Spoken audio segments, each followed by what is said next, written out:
그는 선지자 이사야를 통하여 말씀하신 자라 일렀으되 광야에 외치는 자의 소리가 있어 이르되 너희는 주의 길을 준비하라 그가 오실 길을 곧게 하라 하였느니라. 이 요한은 낙타털 옷을 입고 허리에 가죽띠를 띠고 음식은 메뚜기와 석청이었더라. 이때 예루살렘과 온 유다와 요단강 사방에서 다 그에게 나와와 자기들의 죄를 자복하고 요단강에서 그에게 세례를 받더니 요한이 많은 바리새인과 사두개인들이 세례 베푸는 대로 오는 것을 보고 이르되 독사의 자식들아 누가 너희를 가르쳐 입학한 진노를 피하라 하더냐. 그러므로 회개에 합당한 열매를 맺고 속으로 아브라함이 우리 조상이라 생각하지 말라. 내가 너희에게 이르노니 하나님이 능히 이 돌들로도 아브라함의 자손이 되게 하시리라. 이미 도끼가 나무 뿌리에 놓였으니 좋은 열매를 맺지 아니하는 나무마다 찍혀 불에 던져지리라. 나는 너희로 회개하게 하기 위하여 물로 세례를 베풀거니와 네 뒤에 오시는 이는 나보다 능력이 많으시니 나는 그의 신을 들기도 감당하지 못하겠노라. 그는 성령과 불로 너희에게 세례를 베풀 것이요 손에 키를 들고 자기의 타작 마당을 정하게 하사 알곡을 모아 곳간에 들이고 죽정이는 꺼지지 않은 불에 태우시리라. 아멘.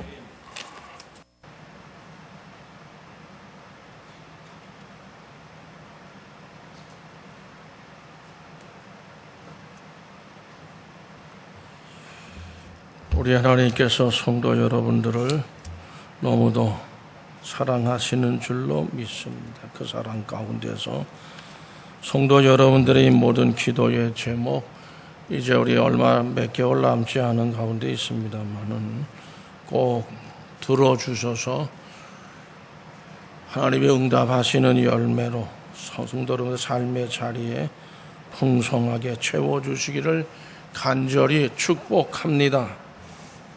성도 여러분, 오늘 우리 9월 들어서 세 번째로 맞이하는 주일입니다.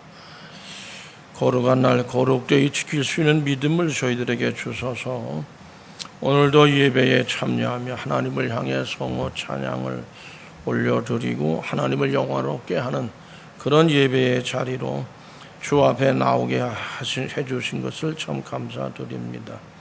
지난 주간은 우리나라의 명절 중에도 아마도 가장 큰 명절인지는 난 잘 모르겠지만은 가장 큰 명절이라고 해도 괜찮지 않을까 하는 생각 속에서 그런 추석 명절을 우리가 지냈습니다.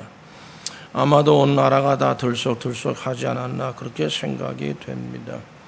제 개인적인 생각으로는 그러한 큰 명절이라고 하더라도 우리나라의 고유의 명절이니까 우리가 지키긴 지킵니다만은 그러나 그저 그런 명절이 이게 무슨 제사들이고 말이죠. 여러 가지로 그러는 것들로 인해서 우리 신앙인으로는 예수를 믿는 사람들로서는 조금 좀 부담감이 많이 있는 것도 또 사실입니다. 물론 저도 성묘를 가고 온 형제들과 더불어서 그렇게는 하긴 했으나 예배를 드린 거, 예배 지침서를 또 나누어 드리기도 했습니다. 예배를 드리면 좀 위로가 되긴 하지만 어쨌든 우리들에게 있어서 오히려 이런 명절을 뜨거운 믿음의 날들로 더욱 새롭게 하는 그런 모습이 우리 그리스도인들에게 더 귀한 모습이 되지 않을까 생각을 합니다.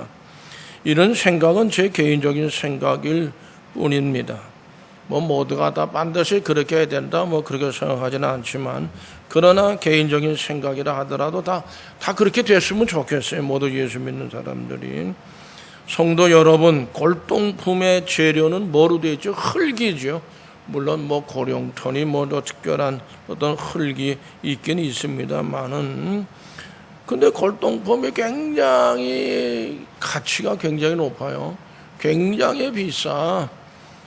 근데 그게 별거 있어요? 흙으로 만든 건데 흙이 좀 비싸게 생각하는 그런 흙이 있는 건 있는 거지만은 고룡토라고 그러던가요. 그러나 그 흙이 그렇게 비싼 흙입니까? 저는 그렇게 생각하지 않습니다. 문제는 결국에는 그거를 도자기를 만든 사람, 그런 어떤 작품, 또 그의 모든 어떤 재능 뭐 이런 것들로 인해가 또 굉장히 뭐 1000년, 뭐 500년 뭐 이렇게 내려온 것들이 있어요. 어떻게 보면은 골동품의 깊은 역사가 배어져 있다. 이건 뭐 대단한 거다. 뭐 여러 가지 뭐 그런 얘기도 할 수 있을 겁니다. 고려 시대에 무슨 것이라든지 신라 시대에 만들어진 것이라든지 1000년 이상 또 500년 이상의 어떤 역사를 지닌 골동품들에게는 나름대로의 그 역사로 인해서 조금 더 이제 귀하게 여길 수 있을 걸로 생각을 합니다. 그러나 제물로 드리는 것이 성령 안에서 거룩하게 되어 받으실만 하게 하려 하심이라. 이런 말씀을 말씀하고 있는데, 오늘 이 말씀으로 하나님의 말씀을 전할 때에 하나님께서 우리를 위해서 하늘에 예배해 놓으신 하늘의 복으로 우리 모두에게 풍성히 내려주시기를 간절히 축복합니다. 하나님께서 우리에게, 하나님의 백성들에게 주시고자 원하시는, 가정에 주시려고 하는 복도 그렇고, 또 자녀들에게, 가족들에게, 사업에, 또 직장에 하나님께서 내가 아무개 참 귀한 신앙생활 열심히 잘하는구나, 그 예비해 놓으셨다가 때에 따라서 그런 복을 저는 주신다고 믿습니다. 성도 여러분, 그와 같이 우리를 위해서 하나님께 하늘에 예비해 놓으신 하늘의 그 복으로 우리 모두에게 풍성히 내려주시기를 간절히 축복합니다. 우리가 달리 생각해 보면 사람이 존귀한 존재다. 왜 그럴까요? 사람이 참 귀한 존재다. 왜 그렇게 사람을 귀한 존재로 생각하겠습니까? 사람들마다의 나름대로의 사명이 있다 그 말이죠. 성도 여러분, 세례 요한은 아주 독특한 사명을 가지고 세상에 태어났습니다. 그의 사명은 세상에 하나님에 의해서 오시는 메시아의 길을 미리 준비하는 그런 사람으로서, 전령이라고 얘기할까요? 전령으로서의 사명이 주어졌어요. 세례 요한에게 하나님께서 그런 사명을 줬어요. 그래서 이 세례 요한은 오시는 메시아에 대해서 길을 예비하는, 그 길을 다 외치는 말입니다. 그런 사명들을, 성도 여러분, 우리나라 역사국 이렇게 텔레비전 보다 보면은 왕이 행차하는 때가 있어요. 왕이 그저 가마를 타고 사람들, 근데 그 앞에 그 행차하는 그 앞에 사람들이 또 걸어가면서 뭐라고 그래요? 물러가라, 물러서 가라, 그러고 외칩니다. 그 소리를 치는 사람들을 우리가 보게 됩니다. 왕은 어떻게 해요? 그 사람들을 다 보고 안심하는 거죠. 그냥 길이 잘 열리는 거예요. 잘 열리는 거예요.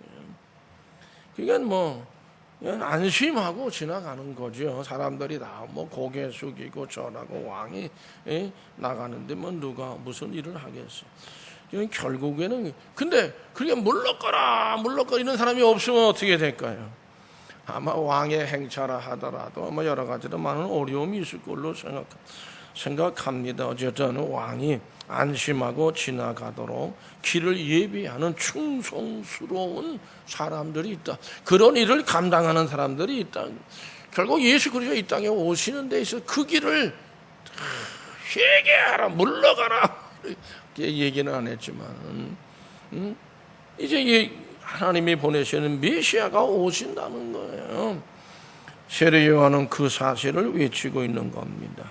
세상의 왕들의 전령들은 영화를 누리고 세도를 부리고 그러는 것 같아요.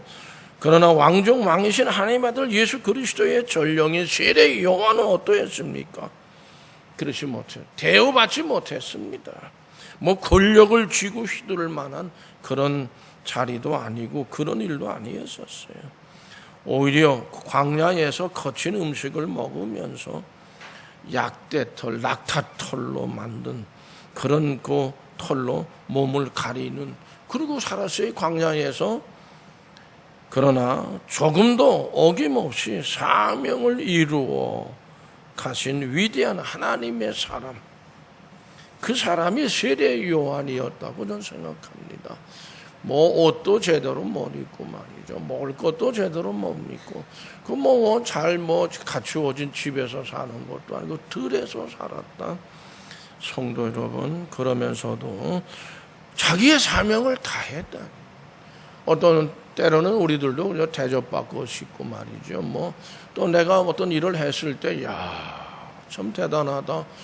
그런 얘기 듣고도 싶고, 그런 결과가 또 나타나기를 원하기도 하고, 그럴 거라고 생각을 합니다. 그러나, 세례 요한이라는 그런 사람은 그거 하나도 그걸 받지를 못했어요. 세례 요한이라는 이름은 복음서에 나오는 요한이라는 이름을 가진 사람이 굉장히 많습니다. 참, 마가의 이름이 원래 이름이 뭐죠? 요한입니다. 마가 요한. 마가도 원래 이번 이름이 원래 요한이었단 말이죠. 그럴 정도로 요한이라는 이름이 참 많습니다.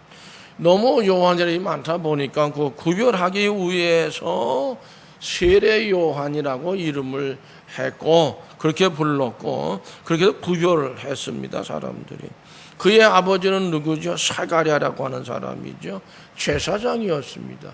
세례 요한은 그렇기 때문에 그가 이런 외치는, 광야에 외치는 소리요, 그 사명을 감당하지 않으려고 했다면 가만히 있어도 아버지의 대를, 원래 제사장직은 세습하에 내려가는 직책이거든요. 제사장이 될 사람이에요. 되었을 사람이라 그 말씀이죠. 그의 어머니는 또 누굽니까? 엘리사벳이라고 하는 사람입니다. 엘리사벳은 이미 단산을 한 다음에 아브라함과 사라가 이삭을 잉태했듯이 이 엘리사벳은 더 이상 아기를 가질 수 없는 상황이었는데, 사라와 아브라함처럼 하나님의 특별한 섭리로 인해서 단산된 이후에 하나님이 주신 아들이다, 세례 요한은. 그렇게 태어난 사람이 세례 요한입니다. 성도 여러분, 세례 요한이 어려서부터 자라나던 그런 시대는, 그러한 때에 세례 요한, 우리가 알고 있는 세례 요한이라기보다는 그냥 요한이라고 불려졌던 그런 때에 우리 요한을 우리가 생각을 하게 되는데, 그 시대는 정치적, 도덕적으로 매우 어두운 시대였었습니다. 참 어둡다 보면 결국에는 누군가가 하나님의 또 선제를 보내서 하나님 말씀을 외치게 하는데, 그런 예언자의 소리, 그렇게 외치는 예언자도 없었다. 무려 400년간 선지자가 없었다 그랬어요. 자료를 찾아보면 그렇게 되어져 있어요. 외치는 선지자가 없었고, 왜 그렇게 됐느냐? 선지자, 또 혹은 좀 이렇게 정말 굉장한 믿음을 갖고 외칠 만한 사람들, 이게 전부가 다 뭔가가 이제 이게 사람들이 이게 제사장이나 이런 서기가 이런 사람들이 말이죠, 랍비나 이런 모여가지고 지명을 해줘야 된다는, 또 이렇게 내가 이제 그 일을 하겠다 그러면 받아줘야 되는데, 이 사람들이 전부 다 돈을 갖다 주면 시켜주고, 돈을 안 갖다 주면 안 시켜주는 아주 지저분한 시대였었단 말이죠. 요즘은 우리나라 요즘 정부가 어떻게 하는지 잘 모르겠지만은, 그러다 보니까 어떻게 해요? 돈이 없어요. 또 더군다나 이제 들로 나가지 않았어요. 광야로 나갔어요. 그렇게 했으니까 거기에 이제 있으면서 기도하면서 살았다는. 결국에는 여러분, 이제 우리나라에서 이제 좀 좋아하는 사람들이 별로 많지 않기 때문에 이제는 그분 아는 사람이 별로 없어요. 나훈몽 씨라는 분이 있어요. 기억하십니까? 저기 그 주풍령하고 김천 그 사이에 그 산이 하나 있는데, 거기에 올라가서 그분이 저는 그렇게 생각해요. 성경책 하나 끼고 이 시대에 이거 어떡하면 산을 다니면서 혼자 기도하고 울면서 나라와 민족을 위해 기도하고, 제가 보는 그분은 그런 분이었었습니다.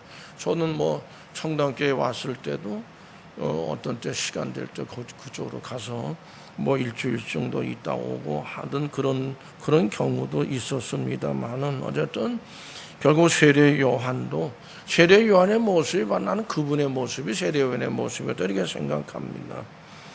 결국 세례 요한의 외침은 백성들에게 회개를 해야 한다는, 지금 이 시대가 이래서는 안 된다는 거예요. 회개하라는 거예요. 그렇지 않으면 구원의 길로 갈 수 없다. 구원받을 수 없다는 것이죠. 그러한 외침이 자신이 해야 될 사명, 이건 내가 어서는 일을 당한다 하더라도 이건 내 사명이다. 그걸 깨달은 거죠. 성도 여러분, 성경에 보면 세례 요한이 한 일을 한 세 가지로 이렇게 구분해 볼 수 있습니다. 이제 세례 요한, 하나님께서 보내시는 메시아예요. 그걸 세례 요한은 깨달았어요. 또 이제 오신다는 거죠. 그 길을 내가 이제 그 길을 예비를 해야 된다. 하나님의 내게 주시는 사명이라는 거죠. 회개를 해라. 회개한다. 회개라는 단어는요, 헬라어로 두 가지 단어가 있어요. 메타란 단어가 있고 노이아라는 단어가, 이 두 가지 단어가 합성된 그런 메타노니아, 이게 이제 회개라는 말로 이렇게 번역이 되어져 있습니다. 결국 그 말의 의미는 생각을 달리한다. 이 시대 서기관, 랍비, 장로들 다 생각을 난 달리한다. 그렇게 달리하게 되면 어떻게? 핍박받죠. 박해를 받죠. 도리 없어요.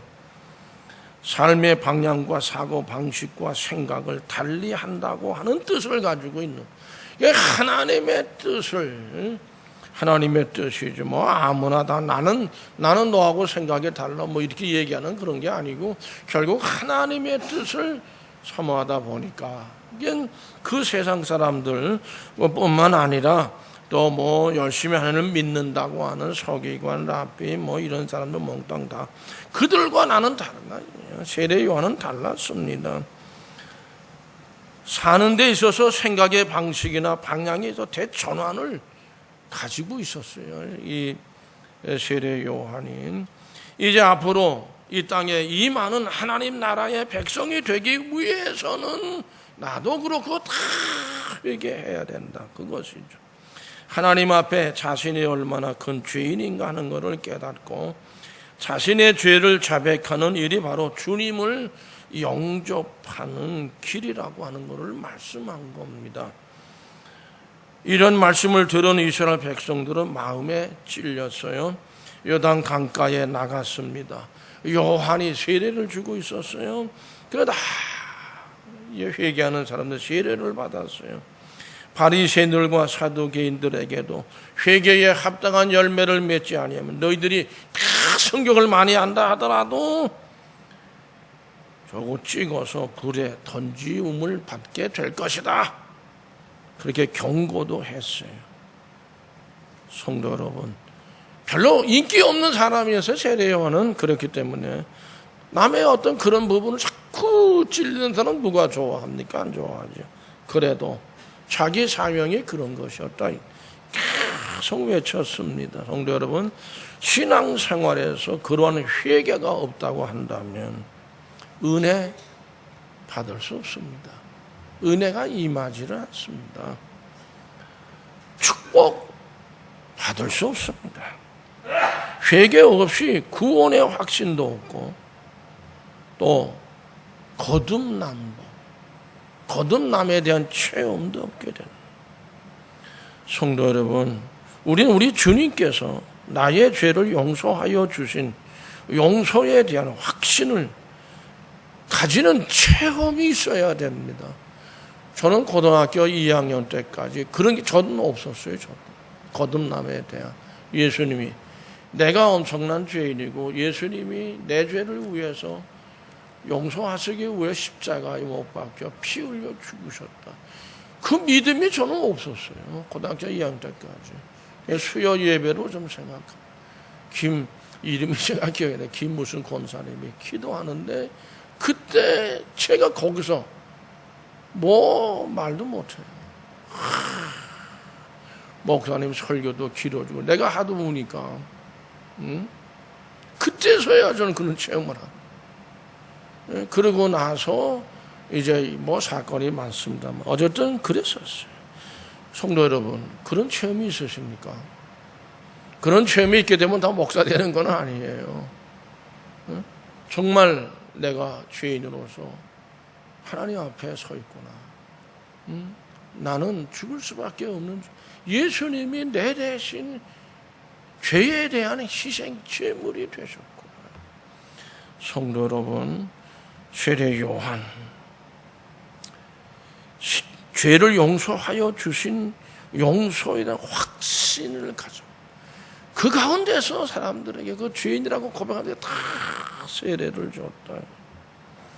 성도 여러분, 또 세례 요한은요, 그런 체험이 있었대요. 우리들도 체험이 있어야 되고요. 또 한 가지는 예수 그리스도의 그 오시는 길을 이렇게 예비하는, 준비하는데 자기 희생이 있었어요. 세례 요한은 자신의 육신 생활에 대해서 무섭도록 절제를 단호하게 다짐을 한 거죠. 이게 희생이에요. 그것은 율법 때문도 아니고 자기를 의롭게 보이고자 함도 아니어서, 그가 살고 있던 시대가 이방 사람들, 이방 종교, 이방인들의 종교, 또 그들의 문화의 영역 극도로 타락을 했고 방종으로 물들어가고 있었고 사치스러웠고, 이래서는 이제 우리 이스라엘 백성이 다 하나님 앞에 다 멸망당한다 그거죠. 그러므로 거기에 몸으로 맞서서 나는 아니다 거부하고 나간 거예요. 세례 요한은 그의 아버지가 제사장이었기 때문에 그도 제사장이 될 수 있는 사람이었었어요. 안일하게 평안하게 그저 제사장이 되면 갖다 주는 거다 받아가지고 뭐 살 수 있는 그런 위치에 있었어요. 그러나 요한은 먹는 거, 마시는 거, 탐하는 거, 그런데 빠지게 되면 어떻게 될까요? 뭐 제사장도 못하는 거죠. 오시는 하나님의 아들 메시아를 만날 수도 없는 거죠. 자신의 어떤 사명과 책임도 수행할 수 없다 깨달았어요. 그 다음부터 그걸 깨닫고는 금욕적인 생활을 철저하게 수행하기 시작한 겁니다. 세례 요한은 낙타 털옷을 입었습니다. 메뚜기와 석청을 먹었어요. 들에서 뭐 밥을 해 먹을 수 있겠어요? 뭘 하겠어요? 이건 메뚜기와 석청을 잡아먹고 살았어요. 힘있게 아주 그냥 사치하고 불의한 자들에게 그런 가운데서 막 외쳤다. 좋아할 리가 있겠습니까? 좋아할 리가 없죠. 우리들도 지금 이 시대에 성도 여러분, 어떤 불의한 일들, 또 우리의 삶에 있어서의 어떤 사치한 모습, 이런 모든 거 다 우리의 생활의 어떤 자세나 태도가 바뀌어야 할 것으로 생각을 합니다. 요 며칠 동안요, 여기 이쪽 도로가 아주 한산했었어요. 한산했었어요. 나와서 뭐 보셨나 모르겠는데, 근데 보면은 좀 납작한 차 뭐 있잖아요. 비싼 차. 하나는 붉고 하나는 약간 좀 초록색은 아닌데 이게 파란 색깔하고 섞인 색깔인데, 하여튼 그 달리는 소리도 얼마나 큰지 몰라. 그냥 저저 영동도에다 뿌락 그냥 삽시간에 더 넘어가. 그러니까 이야 저 대단한 말이죠. 대단하더라고요. 대단했어요, 장시간에. 저거 나도 한번 타봤으면 좋겠다 생각도 한번 해봐요. 그거 잘못 탔다가 또 뒤집어지는 건 아닌가, 이런 생각도 드는데, 뭐 뒤집어지게 만들지 않았겠죠. 그 자동차 만드는 회사에서. 근데 나면 삽시간에 이거 저 넘어가요. 저쪽에서 와가지고는 여러 대 봤어요. 나중에, 전 네 집 아들인가. 뭐 이런 생각도 들기도 하고 말이죠. 성도 여러분, 그러나 그것이 오늘날도 또 역시 우리 여러 가지로 다 개선이 되어져야 될 그런 일들이 아닐까 생각하게 됩니다. 성도 여러분, 세례 요한은 이렇게 말합니다. 나는 너희로 회개하게 하기 위해서 물로 세례를 주거니와 내 뒤에 오시는 이는 나보다 능력이 많으시니 나는 그의 신을 들기도 감당하지 못하겠다. 그분의 신발도 들기도 들을 수 있는 그런 내 모습을 보면 그렇게도 이거 뭐 무거워서 못 든다는 의미가 아니죠. 비교해 보면 나는 거기에 감당하지 못할 사람이다. 그런 말씀. 그리스도인이 오직 그리스도만을 위해서 살기도 하고 죽기도 하는 게 당연한 것이거든요. 우리에게 있어서 일을 많이 하는 것보다 어떤 자세도 태도로 일을 하느냐가 더 의미가 있고 중요하다고 생각합니다. 저는 지금까지 세례 요한이 회개의 길을 사람들에게 모두가 다 이제 오시는 메시아를 만나기를 원하는 거죠. 세례 요한은 거기서 벗어나지 않도록 이제 원하는 거예요. 그래서 그런 가운데 회개의 길을 예비했고 그것도 자기에 있는 것들을 많은 자기 어떤 생활의 모든 것들을 다 버렸어요. 겸손했습니다. 겸손으로 또 길을 예비했다고 되어 있어요. 우리는 이러한 세례 요한의 회개와 희생과 겸손을 본받아야 합니다. 잘난 거 있다고 하더라도 그거 잘났다고 하는 거 그래. 근데 잘나지도 못하고 잘난 척하는 것도 또 문제가 되지 않겠습니까? 예수 그리스도께서 이 땅에 오셔서 사역을 하시기까지 뒷받침이 된 사람은 세례 요한이에요. 세례 요한의 그 모습이에요. 신앙의 모습이에요. 회개입니다. 희생입니다. 겸손입니다. 저는 그 세 가지를 생각합니다. 우리에게도 회개가 또 어떤 희생이 겸손이 세례 요한으로부터 우리에게 주어질 수 있을 때 우리들도 그 가운데 믿음이 있어서 승리하게 될 줄로 믿습니다. 예수께서 이 땅에 오셔서 사역을 하시기까지 바로 요한이 그 일을 감당을 하는 것이죠. 여기에 우리가 해야 할 일이 있습니다. 다른 사람, 이웃, 형제들 예수 그리스도와 세례요한이 왜 그랬어요? 그 당시에 사람들이 예수 그리스도와 만나게 하기 위해서 그런 생활을 하고 보여준 것이죠.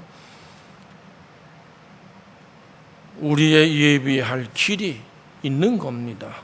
그 길은 바로 회개의 길이죠. 다른 사람들이 나를 보고 야, 저 사람 진짜 달라졌네. 아이고.